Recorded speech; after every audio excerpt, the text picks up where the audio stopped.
இன்னைக்கு நம்மளோட கதைப்பமா சீரிஸ் நம்ம பார்க்க போறது பார்த்தீங்கன்னா ஹாய் பை மாமா. இது 2020 வந்து சீரிஸ் நெட்ஃபிளிக்ஸ் அவைலபிளா இருக்கு. 16 எபிசோட்ஸ் தான். கண்டிப்பா பாருங்க. ரொம்ப எமோஷனலான காமெடியான சப்ஜெக்ட். இந்த ஸ்டோரியில பார்த்தீங்கன்னா ஹீரோ ஹீரோயின் ரெண்டு பேர் இருப்பாங்க. ரொம்ப வருஷமா ஸ்கூல்ல இருந்து லவ் பண்ணி காலேஜ் வரைக்கும் வந்து அப்புறம் வேலைக்கு போற வரைக்கும் ஒண்ணாவே இருப்பாங்க. பேரண்ட்ஸ் ஒரு சம்மதத்தோட கல்யாணம் பண்ணிருப்பாங்க. இவங்க கூட ஸ்கூல் மேட் ரெண்டு பேர் இருப்பாங்க. அவங்க ஹஸ்பண்ட் வைஃப் இருப்பாங்க. மொத்தம் ரெண்டு கப்பல்ஸ்.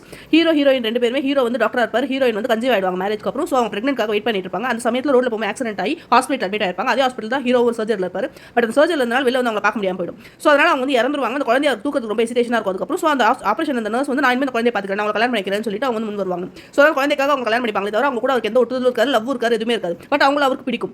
அந்த ஒய்ஃபோட இதுக்கு நான் தான் காரணம், தன்னால வந்து கடைசி வரைக்கும் தான் ஒய்ஃபை பார்க்க முடியல, பத்திரமா பார்த்துக்க முடியலங்கிற குற்ற உணர்ச்சி அவர் மனசுக்குள்ள இருந்துகிட்டே இருக்கும். ஸோ அந்த குற்ற உணர்ச்சினால யாருக்குமே ஒழுங்கா பேசாம அதுக்கப்புறம் ஆபரேஷன் யூனிட் பக்கமே போக மாட்டார். ஆபரேஷனுக்குள்ள போனால கை நடுங்க ஆரம்பிச்சிடும். ஒரு ஒய்ஃப் தான் ஞாபகத்துக்கு வருவாங்க. நிறைய ஆபரேஷன்ஸ் அவரால் தப்பாவே நடந்திருக்கும். ஸோ அதனால வந்து அவரே அந்த ட்ரீட்மெண்ட் தான் இருப்பார். அது மட்டும் இல்லாமல் ஹீரோயினோட அம்மாவை வந்து இவன் இன்னொரு லைஃப் எங்க வாழாம போயிட போறானு சொல்லிட்டு அவன் மேல அக்கறைனால அவங்க ஒதுங்கி போயிடுவாங்க. இது மேல கோமா இருக்கிற மாதிரி காமிச்சுக்குவாங்க. பட் இந்த ஹீரோயின் இறந்ததுலேருந்து ஆவியாகி அந்த குழந்தை அவங்களோட குழந்தை மேல இருக்க பாசத்தினால அந்த குழந்தை கூட பக்கத்தில் இருப்பாங்க. அந்த குழந்தைக்கு 5 வயசு ஆகிற வரைக்கும் சடனா ஒரு நாள் பார்த்தீங்கன்னா குழந்தைக்கு ஏதோ ஆபத்து நடக்கும், உயிர் போற இடத்துல அவங்களால எதுவும் பண்ண முடியாது. ஸோ அந்த கோவத்தில் நியூ இயர் நைட்டு கடவுளை பார்த்து கத்துவாங்க, என் குழந்தை என்னால் காப்பாற்ற முடியல, இதுக்கு இந்த லைஃப் அப்படின்னு சொல்லிட்டு.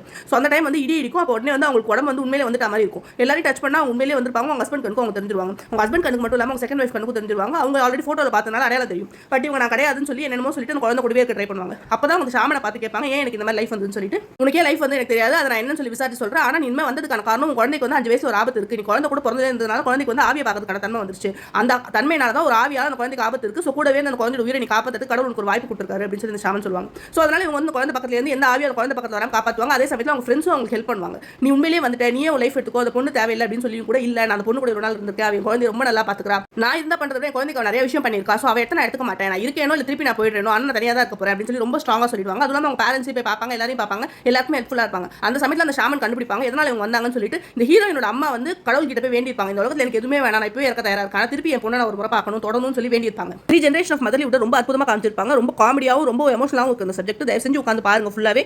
யாரெல்லாம் ஆல்ரெடி பார்த்துருக்கீங்களோ கமெண்ட் பண்ணுங்க, பார்க்காதவங்க உட்காந்து பார்த்துட்டு எப்படி இருந்து மறக்காம சொல்லுங்க. கண்டிப்பா பாருங்க. It's recommendable series. இதே மாதிரி இன்னொரு ஸ்டோரியோட நான் உங்களை வந்து மீட் பண்ற வரைக்கும் tata bye bye, signing off. உங்களை நெக்ஸ்ட் வீடியோவில் மீட் பண்றேன். பாய்.